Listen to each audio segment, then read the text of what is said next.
c'est un domaine nouveau. Ça s'invente en se faisant. Je crois que ça ne sera jamais complètement formalisé et figé. Et c'est la beauté de la recherche-création, justement, que de poser des problèmes, sans forcément les résoudre, mais d'apprendre à poser les problèmes différemment, de nous faire réfléchir de façon à la fois réflexive et un petit peu spéculative, comment on pourrait faire de la recherche différemment. Et là, le secours des artistes est vraiment essentiel. On est maintenant contemporain d'un moment historique qui se situe quelques centaines d'années après une croissance exponentielle. Cette accélération historique qui a permis le style de vie qu'on a aujourd'hui et les effets sur les dérèglements climatiques qu'on vit également, c'est un moment historique qui n'est pas déniable, c'est un fait. Et donc pour nous, post-croissance, c'est se placer à ce moment-là. On est après ce moment historique et on vit dans les ruines et dans les effets et dans aussi des bonnes choses de ce moment historique. On était une dizaine d'académiques et de scientifiques, et puis parallèlement avec des artistes, et faire s'interféconder en fait les deux perspectives pour penser l'aujourd'hui, pour penser ce moment. Alors cette exposition, elle vient de démarches avec d'autres universités en amont, et puis par la suite, en aval, on aura également d'autres universités qui amèneront leur pierre à l'édifice. Pour clore un petit peu ces 2 années de recherche-création, on nous a invités à présenter une partie des réalisations et des œuvres qui ont vu le jour. L'espace dans lequel on se trouve actuellement nous a été proposé, donc on a joué un petit peu avec les contraintes et la nature assez brute de cet espace. Ici, au début de l'exposition, c'est une sélection en fait de ces notions, ces concepts, ces récits.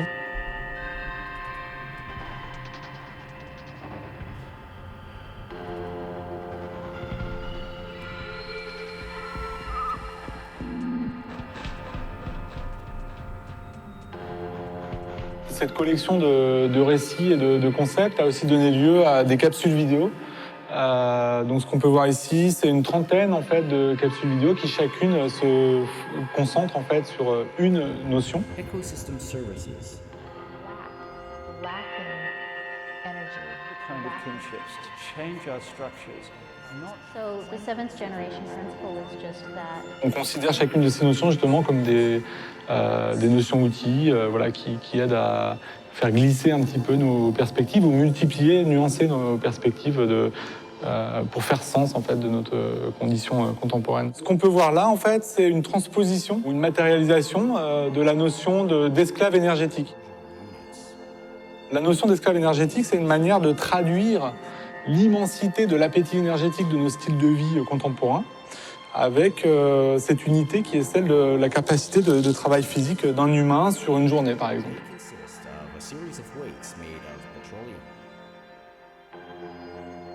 Cette installation, c'est 1 mètre carré de culture de végétal, de blé en l'occurrence, hors sol, donc en contexte complètement artificiel.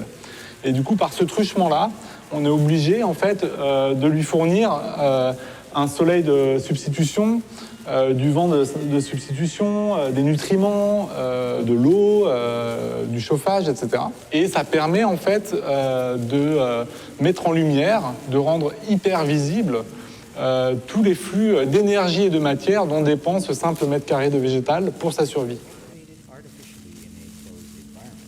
C'est du pain béni, cette relation, cette rencontre. C'est aussi une aventure.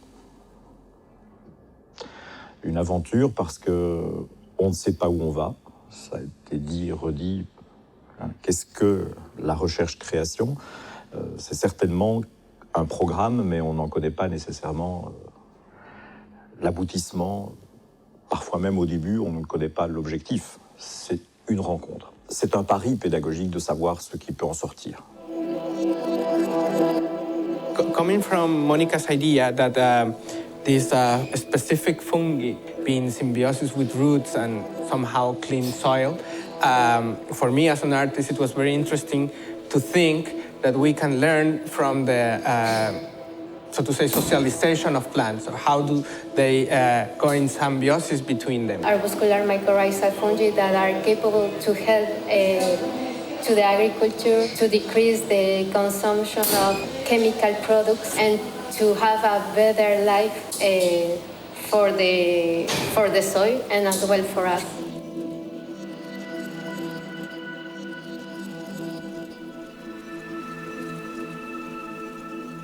We think very much in an anthropocentric way, like as human beings were in the top of the chain. But now we're kind of really discovering that already microorganisms that are really tiny and not visible without the special tools can actually show us how to make this remediation in another ways. For me, it's very interesting to be in the lab because science makes images. No, they have technologies and optics and measurement tools that actually produce images. No, so as an artist, I'm really curious about how these images are done. How can you modify it from art or from a sensible point of view these materials that are actually for functional knowledge.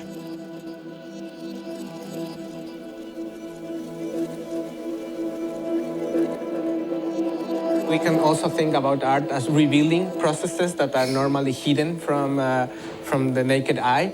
And this is completely happening with these microorganisms because they are only visible through the microscope. How to record or how to capture like somehow this movement and conceptualize this in an art project. It should be somehow visible or experienceable. This is where we're trying to achieve. L'intérêt, il est d'abord pour les artistes, au départ, c'est d'avoir de l'expertise, d'avoir des gens avec qui discuter, d'avoir des gens à qui se frotter. Pour les labos, c'est les sortent de leur zone de confort, ça leur demande de comprendre ce qu'il dit, le vocabulaire n'est pas toujours le même. Et puis quand la mayonnaise prend, donc des fois ça prend pas trop, etc. Mais quand la mayonnaise prend, clairement ça a carrément un impact sur ce que font les chercheurs, parce que ils se posent des questions différemment, ça leur permet d'avoir du recul, ça permet des fois de se réimpliquer parce qu'ils se rendent compte que ce que faisaient en recherche, que leur compétence a beaucoup de valeur, enfin voilà, des choses comme ça. Il y a plein d'effets. Baptiste est sociologue. Il travaille sur 2 sujets. Il travaille sur la pornographie et sur les prénoms. Aujourd'hui, on va s'intéresser aux prénoms. Baptiste a fait une étude sur le lien entre la réussite scolaire et le prénom.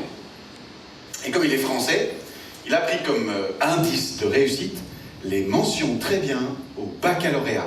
Notre collaboration avec le GIRCEF, donc c'est le groupe de recherche interdisciplinaire en sciences de l'éducation et de la formation. Donc c'est plein de gens qui font de la recherche en sciences de l'éducation. Ils nous fournissent plein d'infos, plein de connaissances. Sur l'axe horizontal, vous avez la proportion de mentions très bien, du plus petit pourcentage au plus élevé. Et donc en pole position, on a Joséphine. Sur les 306 Joséphines qui ont passé leur bac en 2020, 34,6% ont obtenu une mention très bien, ça fait 1 sur 3. Kevin, 6,8%. Ça, c'est ce que nous, on trouve comme matière première pour créer de l'émotion sur scène en partageant des choses, surtout quand il s'agit de sujets qui concernent tout le monde, comme l'école ou la langue française. On a été enseignant pendant 15 ans et on avait plein de choses à dire sur l'école. Et alors, on s'est dit, bon, évidemment, après 15 ans de pratique, tu as plein d'idées, plein de choses que tu veux critiquer ou que tu veux développer, etc. Mais bon, ça reste notre point de vue. Et on s'est dit, tiens, et si on allait confronter un peu tout ce qu'on pense à la recherche? On se dit que ça doit changer, mais qu'en pense la recherche? Et on a été confrontés, en fait, tous nos a priori sur l'école, en essayant de voir là où on avait tort et là où on avait raison. Et en fait, on a même découvert des trucs qu'on ignorait complètement. Vous prenez tous les élèves d'un même âge, mettons 15 ans, et vous les divisez en 4 catégories en fonction de leur indice socio-économique, des moins favorisés aux plus favorisés. Vous prenez les 25% d'élèves les moins favorisés et vous calculez leur moyenne dans les 3 cours de base. Maths, français, sciences. Je crois que ça fait beaucoup de bien à pas mal de chercheurs que j'ai croisés de voir l'impact qu'a leur recherche sur le grand public quand on arrive à la traduire. De voir que ça fait réagir les gens. On constate un écart de performance scolaire qui équivaut à 3 ans d'études. C'est un travail de 2 ans avec les chercheurs, mais un rythme tranquille dans les interactions. On prend beaucoup de temps pour lire ce qu'ils nous fournissent comme information. Et quand on a besoin de répondre à une question, on peut les solliciter. Les chercheurs, ils ont des exigences universitaires, des exigences scientifiques qui les poussent à avoir un certain degré de précision et donc de complexité qui rend leur travail parfois difficile d'accès. Je pense que cette division des tâches avec quelqu'un qui cherche et quelqu'un qui transmet, c'est une forme de complémentarité qui a comme objectif, je pense, les politiques. C'est-à-dire que les chercheurs peuvent conseiller les politiques et les artistes peuvent transmettre la recherche au grand public. C'est un peu comme si on avait essayé d'apprendre à Kevin à nager en le poussant dans l'eau et en lui disant « Ben vas-y, nage !» Dialoguer de façon très concrète, de façon prospective, en se disant qu'est-ce qu'on veut faire passer auprès de tel ou tel public, c'est pas une question qu'on prend à la légère. Et je crois que ce dialogue avec les scientifiques rend nécessaire cette étape-là. Et de ce point de vue-là, c'est aussi salutaire, peut-être aussi pour le scientifique d'ailleurs, qui en vient à aborder la question de la vulgarisation autrement qu'il ne le fait dans ses cours traditionnellement à l'université ou dans des conférences pour public troisième âge, que sais-je. Quand j'ai vu les travaux antérieurs de Yoël, c'est vraiment cette question d'ambiguïté qui m'a intéressée beaucoup. Quand on voit ces installations, on ne sait pas très bien, est-ce que c'est quelque chose qui était là, est-ce que c'est quelque chose qui fait partie du bâtiment ou non. Il part toujours d'une lecture du lieu où se trouve son installation. Qu'est-ce qui rend ce lieu spécifique et qu'est-ce que je peux faire avec?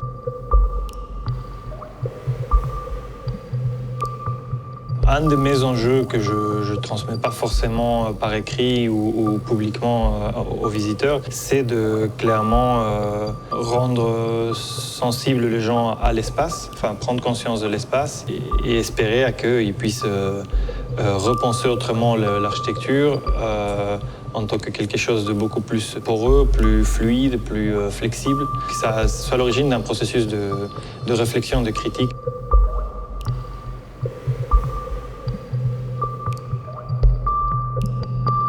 Ici, donc, il a fait une installation qui parle de l'espace public en disant que c'est une reproduction des espaces communs dans un bâtiment, donc des couloirs qui sont rendus inaccessibles.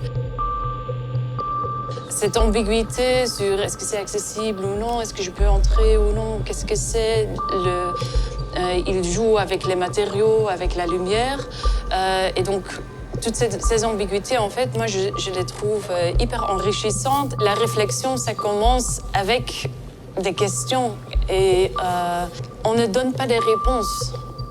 Et on ne va pas dire c'est l'un ou c'est l'autre. Et en plus, parce que je pense que le monde est assez complexe. Et donc, il n'y a pas de réponse facile.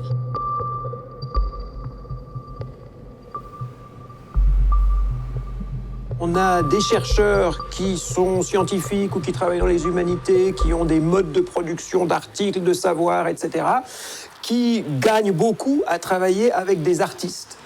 Et que souvent les artistes sont eux-mêmes des chercheurs, parce que pour produire leur œuvre, eh ben, ils font des enquêtes, ils se renseignent, etc. Et que donc, de faire collaborer des chercheurs et des artistes, ça permet de déplacer toute une série de contraintes, de cadres, et à mon avis, d'adapter et d'accélérer, je dirais, l'adaptation des formes de recherche artistique, des formes de recherche scientifique, des formes d'enseignement universitaire aussi, à des urgences, je dirais, des urgences sociales, des urgences écologiques, écopolitiques, environnementales.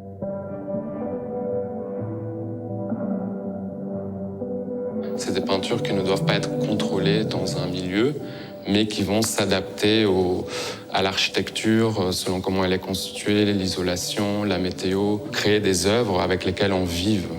Et donc que chaque jour, il y ait un petit côté qui varie, qui change, un côté magique. Une surface totale, donc quelque chose qui puisse réagir à plein de facteurs invisibles de l'environnement, que ce soit l'humidité, les rayons UV, la température, etc., la pollution. À partir du moment où on a fini quelque chose, on n'a plus du tout de contrôle sur ça. On va laisser la matière, la surface bouger, réagir, évoluer avec le temps. On est moins dans une recherche, je dirais pas formelle, mais une sorte d'accomplissement esthétique au sein de Muesli. Il y a une facette beaucoup plus axée autour de la recherche, qui est même tournée complètement vers la science. On sait aussi, on le dit assez régulièrement, qu'une peinture n'est jamais 2 fois la même. C'est quelque chose qui est constamment en changement, et c'est aussi quelque chose qu'on essaie d'expliquer aux gens, c'est que parfois, ils vont voir quelque chose qu'ils vont adorer, mais peut-être qu'ils ne le verront plus jamais après. Mais ça fait partie du jeu, et c'est ce qui nous plaît énormément, en fait, au sein de notre collectif. Lorsqu'on a travaillé avec les artistes, à nouveau, c'était un peu de l'essai-erreur, voir quelles étaient les possibilités qui s'offraient à nous. On a tenté de mettre en place ces différents procédés, et puis certains marchent, d'autres ne marchent pas. Mais ça, c'est typiquement ce qui arrive également au labo. C'est la première fois que je fais un travail passerelle entre les sciences et un milieu plus artistique. J'ai trouvé ça très intéressant de pouvoir mêler nos 2 univers ensemble et avoir des visions un peu différentes de la part d'artistes. Et puis nous ici, essayer de voir si on pouvait répondre à leurs interrogations ou à leurs envies. Dans mon groupe, on a travaillé sur les cristaux liquides. Alors, étant donné qu'on a fait ça en Belgique, on s'est intéressé à 3 plages de température que l'on pouvait facilement retrouver à l'extérieur par un temps normal en Belgique. L'inconvénient des cristaux liquides, c'est que c'est un gel qui ne sèche pas. Ouais, et donc, ça reste un peu visqueux. Oui. Et c'est pour ça qu'on a d'abord mélangé le gel au médium, enfin, votre produit au médium. Et après, le lendemain, quand le window color était sec, on a refait une couche par-dessus. En soi, ça devient un peu visqueux et du coup, une fois que c'est chaud, ça va pas rester surtout ça, vert. on va faire attention que c'est ça. Mais ça, on se demande si on pourrait pas le mélanger aussi à un gel à l'intérieur même du verre. Ah ouais, ok. Tu vois, pour les étudiants, on a essayé d'inculquer une certaine acceptation de l'accident et de l'erreur. Pour nous, justement, c'est ce qui nourrit notre travail énormément. On fait beaucoup, on teste énormément de surfaces différentes, de matières différentes, on essaie un maximum de combinaisons. Et c'est à travers tout ça qu'on arrive à faire un tri. Ils ont accepté de jouer le jeu d'un certain laisser-aller dans ce rapport. On est plus des alchimistes. On est plus dans la bricole, le test.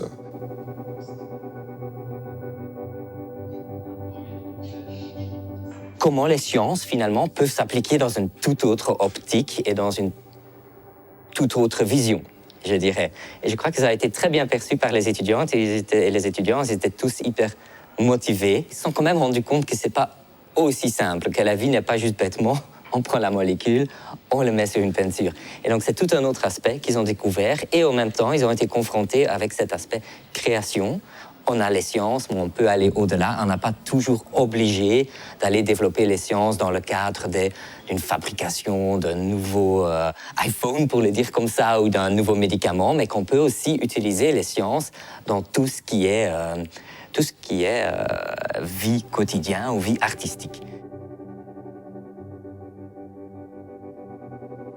Les universités sont quand même des gros paquebots très, très lourds et très inertes. Et là, moi, je vois l'insertion d'artistes dans ces procédures-là comme une façon d'accélérer, de précipiter certains changements, de déranger certaines hiérarchies qui sont peut-être trop confortables, et donc de nous permettre de faire face ce que Bruno Latour appelle le nouveau régime climatique, qui nous force à envisager, par exemple, ce que c'est qu'une connaissance scientifique, ce que c'est que le rapport entre ce que font les universités et, par exemple, les infrastructures, comment nous produisons nos modes de vie, comment nous évaluons nos modes de vie. Et pour tout ceci, on a besoin de sciences disciplinées, on a besoin de recherche universitaire comme elle s'est fait depuis très longtemps, mais on a besoin aussi de moments où on peut multiplier les hypothèses, où on peut avoir plus de liberté et peut-être plus de rapidité aussi pour réagir à des situations nouvelles. Comment amener des chercheurs à penser et à raconter leurs pratiques avec des objets, en sortant peut-être de leur façon de donner cours, enfin, donc de scénariser le contenu, de le mettre en scène avec des collections d'objets qui forment des cabinets de curiosité. Vous voyez ici les contours d'un corps qui va progressivement prendre vie et consistance devant vous grâce au pouvoir de la littérature. Commençons par le cœur, organe vital central. C'est Desperados de Karel le Giste, écrivain liégeois, qui va le faire s'animer.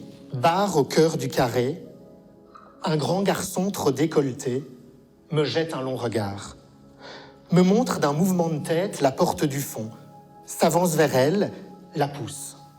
Quand je la passe à mon tour, son fantôme en blanc crève l'ombre, m'ouvre ses bras, m'enveloppe. Passons au système digestif. Estomac, pancréas, intestin, rectum et anus. C'est vraiment un gros morceau, et ce gros morceau, il m'est fourni avec l'abondant corpus de livres de Marcel Moreau. Et tout ce qui leur pultasse la paluche, leur jutance jugulaire et autres brennures troutculatives, prend le chemin des pyramides cacaïennes. En lui, le tambour est battu avec frénésie. C'est un dispositif que j'ai commencé à explorer un peu par hasard, justement pour trouver une manière de partager un contenu avec les outils des arts de la scène et avec une certaine esthétique, du mélange, de l'inattendu et des objets qui relèvent de la science, de l'art, mais qui relèvent aussi de l'affect, donc d'un rapport singulier, personnel aux choses. C'est une petite statuette en plomb, assez abîmée, à peine reconnaissable, mais vous identifiez peut-être de là où vous êtes un petit ange gardien. Et donc c'est un objet qui m'avait été offert par ma tante lorsque j'avais obtenu mon permis de conduire, et cet objet était censé m'accompagner dans mon existence et surtout dans ma conduite. Et donc le fait d'extraire cet objet de la voiture a été un geste tout à fait troublant, parce que, voilà, tout d'un coup, j'avais l'impression que je courais en danger de le retirer, alors que j'en avais quasiment oublié l'existence. Et à nouveau, je ne crois pas en la puissance de cet objet, mais je dois dire qu'il fait presque partie intégrante de cette voiture. Tu as un petit jeu d'interaction, mais tu les révèles aussi. Mais ils sont aussi sur la table, dans la pochette à la limite, tu vois. La seule chose, enfin, tu me dis, mais le portefeuille, c'est pas l'objet en tant que tel. Ce dont parle Ralph, c'est ce qu'il y a dans le portefeuille. Oui, je sais, mais je trouve qu'il doit faire partie du cabinet. Parce que sinon, alors, on pourrait tout sortir du quotidien et puis le mettre en scène. Enfin, on part d'un objet qu'on voit qui est invisible, tu vois, parce qu'il est même pas... Ralph le sort en dehors du cadre scénique, si on veut. Et donc, moi, j'aimais bien. Et en plus, il parle pas tant du portefeuille que de ce qu'il y a à l'intérieur. On a fait plusieurs ateliers, à la fois collectifs et puis individuels, pour d'abord essayer de trouver une forme synthétique, puisque c'était une présentation brève et une présentation qui soit pas seulement intellectuelle, qui soit sensible par la présence des objets, donc cette dimension perceptive des objets, par la sensibilité aux objets eux-mêmes, donc comment les regarder, comment les appréhender, comment mettre en évidence l'imaginaire que l'objet suscite chez le chercheur ou chez la chercheuse.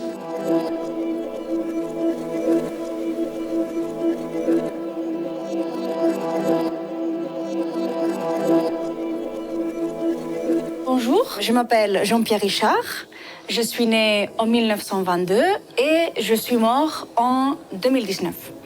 Si vous regardez mon nom sur Wikipédia, vous allez découvrir que je suis un critique littéraire français, un représentant très important de la critique thématique, et que je pratique une critique littéraire qui cherche le bonheur, qui est dans la rêverie. Et j'ajouterai aussi que je pratique une critique littéraire d'identification. Voilà, ici, vous êtes chez moi. Isabelle Dumont m'a proposé d'incarner moi-même Jean-Pierre Richard. Et c'est qui tout de suite, en fait, se met dans une autre position en tant que chercheur. Parce que tu romps ainsi la limite de l'objectivité. Et qu'en devenant moi-même Jean-Pierre Richard, je me mets tout de suite dans une autre position d'énonciation que j'aurais sûrement pas osé franchir si ça n'avait pas été par la proposition d'Isabelle, par exemple. Les tenir ainsi dans ma main, tout doux, compact et rassurant, me rappelle mon premier objet, ma première possession, non moi, l'objet transitionnel qui sert à l'enfant à se séparer de sa mère. J'ai trouvé cette invitation à se mettre en scène extrêmement nécessaire pour les chercheurs. Se mettre en scène, pas seulement de façon intellectuelle, mais aussi avec un corps. Et soudain, le corps, il devient visible et on est obligé d'unir en quelque sorte notre pensée à notre corps avec cette idée donc de la mise en scène. Et qu'est-ce qui vient en premier? Est-ce l'objet qui donne forme à ma pensée? Par moment, quand on est chercheur, on peut être isolé ou un peu dans son coin. Et là, vraiment, on vient incarner nos propres idées. Et ça aide à redonner du sens, je trouve, à une activité qui est la recherche, qui peut parfois, en lettres, être vécue avec trop de solitude, par exemple. Le paysage et la page. Voilà.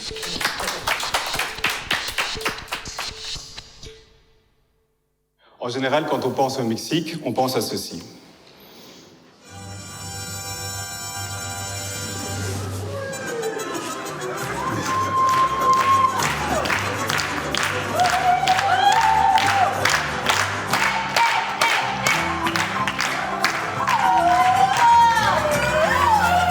C'est le résultat d'une longue collaboration entre moi et Rosa Gomez, qui est une des artistes qui travaille avec nous ce soir. Concrètement, ça se déroule comme un cours normal, donc c'est moi devant les étudiants de Bac 3 qui donne mon cours avec quelques slides comme support.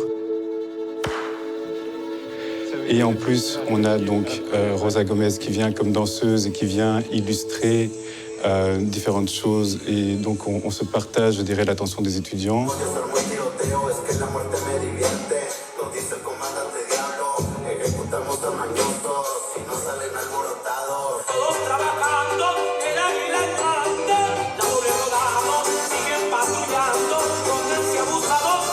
Ce qui nous intéresse de manière générale, c'est toute la culture qui s'est développée autour du fait que depuis un siècle maintenant, il y a un certain nombre de drogues qu'on connaît très bien qui sont illégales et qui sont largement commercialisées et déplacées et transportées par des cartels mexicains pour des raisons géostratégiques de relations avec les États-Unis. Et donc tout ça a fait qu'il y a tout un milieu depuis des générations et des territoires entiers qui vivent à ce rythme-là dans une illégalité totale, mais qui ont construit leur propre culture, leurs propres références.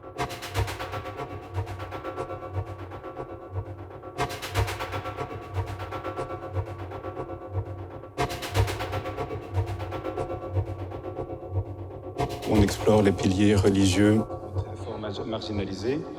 Et ici, à son église, en tout cas l'église où il est vénéré à Mexico City, le 28 octobre, c'est sa fête, et donc il y a énormément de gens qui viennent en procession pour faire sanctifier leur statue.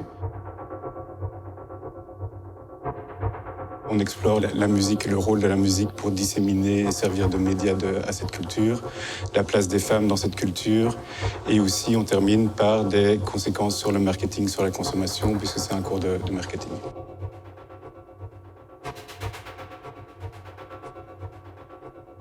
Parfois, c'est juste la danseuse qui danse, et c'est ça qui est projeté à l'écran. Parfois, on a juste la danseuse qui a été, par exemple, à la frontière et qui a fait une chorégraphie pour illustrer la réalité de vivre d'un côté d'une frontière. Elle a été dans une église qui est pertinente et directement reliée à la narcoculture, etc. Et donc ça, c'est des documents vidéo où tantôt on les projette et elles dansent en interaction avec et on superpose les deux à l'écran. Donc on a un peu un mix de tout pour avoir un lien avec le Mexique et la chance de l'avoir en présentiel.